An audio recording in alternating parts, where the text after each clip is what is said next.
Study 24 Udaipur में आप सभी का स्वागत है। आज की इस क्लास में हम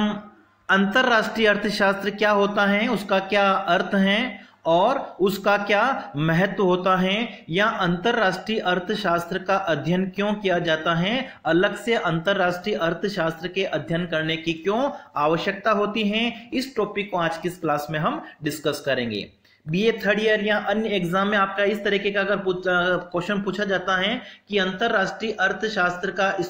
अर्थ स्पष्ट करते हुए इसके महत्व को स्पष्ट कीजिए, या अंतरराष्ट्रीय अर्थशास्त्र के अध्ययन की आवश्यकता क्यों होती है, इस कथन को स्पष्ट कीजिए, तो इसमें आपको आज का जो हमारा टॉपिक है, यह आंसर आपको लिखना होगा। सबसे पहले अगर हम अंतरराष्ट्रीय अर्थशास्त्र की बात करें तो वर्तमान समय में अगर हम देखें तो विभिन्न राष्ट्र जो होते हैं वो अपनी आवश्यकताओं को पूरा करने के लिए एक दूसरे के ऊपर निर्भर होते हैं। मतलब वर्तमान समय में ऐसा कोई राष्ट्र नहीं है जो अपने समस्त नागरिकों की आवश्यकताओं की पूर्ति स्वयं कर सके। मतलब उन किसी भी देश में जो लोग रहते हैं उनकी आवश्यकताओं को पूरा करने के लिए प्रत्येक देश जो होता है वो वर्तमान समय में दूसरे देशों के ऊपर निर्भर होता है, और इसी वजह से अगर हम देखें तो अंतरराष्ट्रीय अर्थशास्त्र का जन्म हुआ है। तो अंतरराष्ट्रीय अर्थशास्त्र की अलग अलग परिभाषाएं हैं। अगर हम एक सिंपल शब्दों में देखें तो अंतरराष्ट्रीय अर्थशास्त्र का मतलब क्या होता है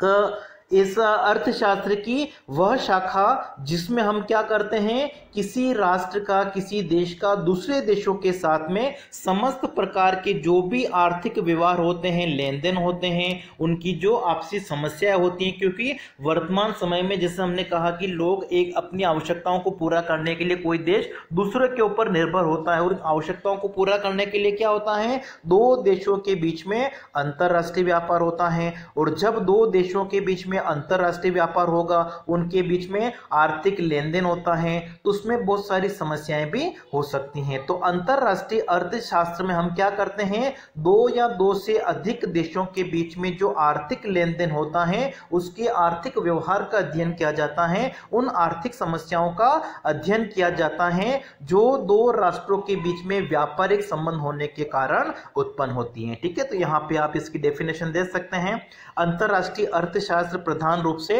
अंतरराष्ट्रीय व्यापार से संबंधित होता है, जिसके अंतर्गत विभिन्न राष्ट्रों के मध्य पाए जाने वाले आर्थिक एवं व्यापारिक संबंध और उनसे उत्पन्न होने वाली समस्याओं का अध्ययन किया जाता है। ठीक है, दो देशों के बीच में जो लेन देन होता है वो वस्तुओं का लेन देन हो सकता है, सेवाओं का लेन देन हो सकता है, या एक देश के निवासी दूसरे देश के निवासियों को कोई गिफ्ट उपहार दे सकते हैं, पूंजी दे सकते हैं, या कोई भी बहुमूल्य धातु जो हैं उनको वो दे सकते हैं। तो इस प्रकार का जो विनिमय होता है,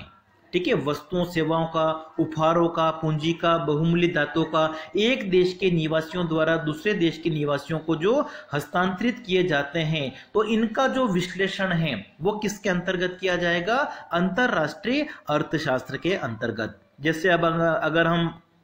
प्रोफेसर हेरोड की परिभाषा देखें तो उन्होंने क्या बताया, अंतरराष्ट्रीय अर्थशास्त्र का संबंध उन सभी आर्थिक सौदों से हैं जो देश की सीमा से बाहर किए जाते हैं। इसका अर्थ क्या हुआ, एक देश के द्वारा दूसरे देशों के साथ में जो भी आर्थिक लेन देन होते हैं, वस्तु सेवाओं पूंजी का जो लेन देन होता है दूसरे देशों के साथ में, उनका अध्ययन किसके अंतर्गत किया जाता है, अंतरराष्ट्रीय अर्थशास्त्र के अंतर्गत।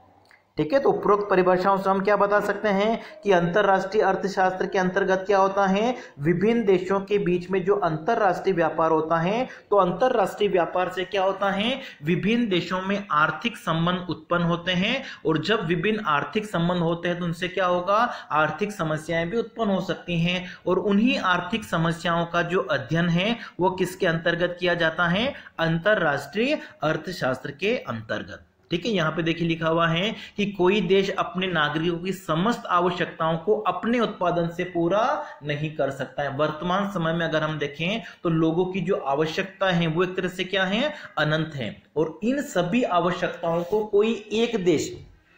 अपने ही देश में समस्त वस्तुओं को उत्पादित करके वो पूरा नहीं कर सकता है। इसके लिए क्या करना पड़ता है, अलग अलग राष्ट्र हैं, उनके नागरिकों की जो अलग अलग आवश्यकताएं होती हैं उनको पूरा करने के लिए उन्हें दूसरे देशों के ऊपर निर्भर रहना पड़ता है। और ये जो निर्भरता है, इसी कारण से क्या होता है, अंतरराष्ट्रीय विनिमय होता है, अंतरराष्ट्रीय व्यापार होता है। और इसी अंतरराष्ट्रीय व्यापार और उससे उत्पन्न समस्याओं का जो अध्ययन है वो विषय सामग्री है, किसकी है, अंतरराष्ट्रीय अर्थशास्त्र की।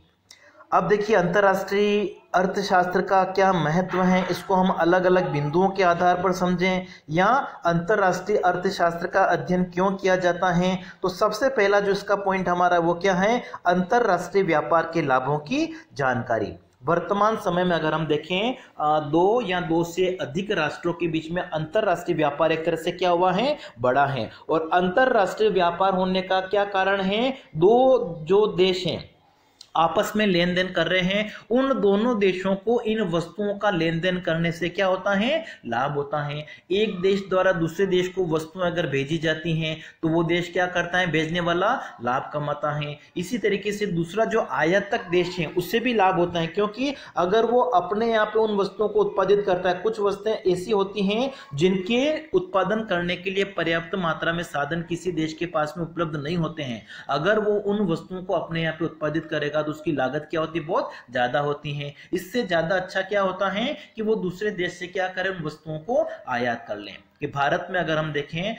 कि मोबाइल अगर बनाए जाए तो हो सकता है कि उसकी उत्पादन लागत क्या है, ज्यादा है, तो भारत क्या करता है, चाइना से मोबाइल का आयात करता है, क्योंकि चाइना क्या करता है, मोबाइल को कम लागत पे उत्पादित करता है। इसका मतलब क्या हुआ कि अंतरराष्ट्रीय व्यापार से विभिन्न देशों को जो लाभ होता है उसकी जानकारी हमें किसके द्वारा प्राप्त होती है, अंतरराष्ट्रीय अर्थशास्त्र के अध्ययन द्वारा। दूसरा जो महत्व है वो है अल्प विकसित राष्ट्रों की समस्याओं का समाधान। वर्तमान समय में अगर हम देखें, कुछ राष्ट्र विकसित हो चुके हैं, कुछ राष्ट्र क्या हैं, पिछड़े हुए हैं, विकासशील या जिनको हम अल्प विकसित राष्ट्र कह सकते हैं। तो जो विकसित राष्ट्र हैं वो इन पिछड़े हुए राष्ट्रों को, अल्प विकसित राष्ट्रों को अंतरराष्ट्रीय व्यापार के फलस्वरूप उत्पादन के साधन जैसे कि पूंजी हैं, तकनीकी हैं, ये सब उपलब्ध करा के जो पिछड़े हुए देश है उनकी आर्थिक विकास की गति को बढ़ा सकता है। इसलिए क्या किया जाता है, अंतरराष्ट्रीय अर्थशास्त्र का अध्ययन किया जाता है। इसी तरीके से अल्प विकसित राष्ट्रों के साथ साथ में अन्य कोई भी राष्ट्र हैं, उनकी विभिन्न समस्याएं होती हैं, तो उन समस्याओं का समाधान करने के लिए एक तरह से क्या होता है, अंतरराष्ट्रीय स्तर पर संगठन होना चाहिए, अंतरराष्ट्रीय स्तर पर सहयोग होना चाहिए। और अंतरराष्ट्रीय स्तर पर अगर हम सहयोग की बात करेंगे तो ये किसका भाग है, अंतरराष्ट्रीय अर्थशास्त्र का। तो विभिन्न देशों ने मिलकर आज के समय में अगर हम देखें अंतरराष्ट्रीय स्तर पर उनकी जो समस्या होती हैं उन समस्याओं को दूर करने के लिए क्या किया, उन्होंने अनेक प्रकार की अंतरराष्ट्रीय संस्थाओं का निर्माण किया है। जैसे हम देखते हैं व्यापारिक समस्याओं को दूर करने के लिए विश्व व्यापार संगठन WTO की स्थापना की गई है। और भी आर्थिक संगठन हैं, जैसे कि दक्षिण एशिया में अगर हम बात करें तो सार्क कुछ देशों का समूह है, अंकटाड हो गया आपका, ठीक है, विश्व बैंक हो गया, वर्ल्ड बैंक, IMF हो गया। तो ये विभिन्न आर्थिक संगठन जो अंतरराष्ट्रीय स्तर के हैं, इनकी स्थापना क्यों की गई है, विभिन्न देशों की आपस में जो भी आर्थिक समस्याएं उत्पन्न होती हैं उन समस्याओं को दूर करने के लिए। इसी तरीके से अंतरराष्ट्रीय अर्थशास्त्र का जो अध्ययन है उससे हमें किसी देश के आर्थिक विकास के बारे में जानकारी मिलती है, ठीक है, किसी देश का आर्थिक विकास किस प्रकार से हुआ है। जो आज के समय में हम विकसित राष्ट्र देखते हैं वो राष्ट्र विकसित किस प्रकार से हुए हैं, इसका अध्ययन हम किसके अंतर्गत करते हैं, अंतरराष्ट्रीय अर्थशास्त्र के अंतर्गत। और इसके अध्ययन से क्या होता है, जैसे वर्तमान समय में अगर हम देखें कि अमेरिका है, जो भी विकसित राष्ट्र जैसे हैं, तो वो एक तरह से विकसित क्यों हैं कि जैसे इंग्लैंड है उसका विकास क्यों हुआ है, क्योंकि इंग्लैंड ने क्या किया है, मुख्य रूप से सूती और ऊनी वस्त्रों को वहां पे अंतरराष्ट्रीय व्यापार किया उन्होंने दूसरे देशों के साथ में, जिससे उन्हें विदेशी मुद्रा की प्राप्ति हुई और उनको एक तरह से लाभ हुआ। तो जापान है, स्वीडन है, विभिन्न राष्ट्र हैं जैसे कनाडा है। भारत के आर्थिक विकास की अगर हम बात करें तो भारत मुख्य रूप से क्या करता है, चाय और जूट का निर्यात करता है, उससे विदेशी विदेशी मुद्रा की प्राप्ति होती है, जिससे आर्थिक विकास में सहायता मिली है। तो कोई राष्ट्र अपना आर्थिक विकास किस प्रकार से कर सकता है, उसके आर्थिक विकास की जो जानकारी है वो किसके द्वारा मिलती है, अंतरराष्ट्रीय अर्थशास्त्र के अध्ययन के द्वारा। फिर अगर हम बात करें तो अंतरराष्ट्रीय अर्थशास्त्र का जो अध्ययन किया जाता है उससे हमें क्या जानकारी मिलती है कि विभिन्न राष्ट्रों के बीच में क्या होता है, साधनों की गतिशीलता में अंतर पाया जाता है। उसकी जानकारी हमें अंतरराष्ट्रीय अर्थशास्त्र के द्वारा मिलेगी कि किसी राष्ट्र में कोई प्राकृतिक संसाधन अधिक मात्रा में पाया जाता है, वही प्राकृतिक संसाधन किसी दूसरे देश में कम मात्रा में पाया जाता है। एक देश से दूसरे देश में साधनों श्रम की जो आने जाने की प्रवृत्ति होती है वो विभिन्न राष्ट्रों में क्या होती है, एक तरह से अलग अलग होती है। तो इसकी जानकारी भी हमें किससे प्राप्त होती है, अंतरराष्ट्रीय अर्थशास्त्र के अध्ययन द्वारा। फिर विभिन्न देशों के बीच में अगर व्यापार होता है तो व्यापार तो होता है, लेकिन सभी देशों में जो मौद्रिक प्रणाली है वो एक तरह से क्या है, अलग अलग है। जैसे किसी देश में, भारत में अगर हम देखें रुपया चलता है, अमेरिका में जैसे डॉलर चलता है, तो अलग अलग राष्ट्रों की जो मौद्रिक प्रणाली है, ठीक है, वो क्या है, अलग अलग है। तो विभिन्न देशों की जो भिन्न भिन्न मौद्रिक प्रणाली है उसकी जानकारी हमें किसके द्वारा प्राप्त होती है, अंतरराष्ट्रीय अर्थशास्त्र के अध्ययन द्वारा। इसी तरीके से विभिन्न देशों के बीच में अगर हम देखें जो सामाजिक वातावरण है, वहाँ का जो आर्थिक वातावरण है, वहाँ की जो संस्कृति है, रीति रिवाज हैं, ये विभिन्न देशों में हमको अलग अलग देखने को मिलते हैं, जो हम किसके द्वारा पता कर सकते हैं, अंतरराष्ट्रीय अर्थशास्त्र के द्वारा। इसी तरीके से अगर हम देखें तो विभिन्न देशों में क्या होता है, किसी वस्तु का अलग अलग बाजार होता है, तो भिन्न भिन्न बाजार अलग अलग देशों में पाए जाते हैं, ठीक है। भिन्न भिन्न अलग अलग देशों की प्रशुल्क नीति होती है, आयात और निर्यात के ऊपर जो टैक्स लगाए जाते हैं वो सभी देश एक तरह से क्या करते हैं, अलग अलग प्रकार से लगाए जाते हैं। तो ये सभी जानकारी हमें किसके द्वारा मिलती है, अंतरराष्ट्रीय अर्थशास्त्र के अध्ययन द्वारा। तो ये कुछ बिंदु हमने देखे जो अंतरराष्ट्रीय अर्थशास्त्र के अध्ययन की आवश्यकता को दर्शाते हैं, अंतरराष्ट्रीय अर्थशास्त्र के महत्व को दर्शाते हैं।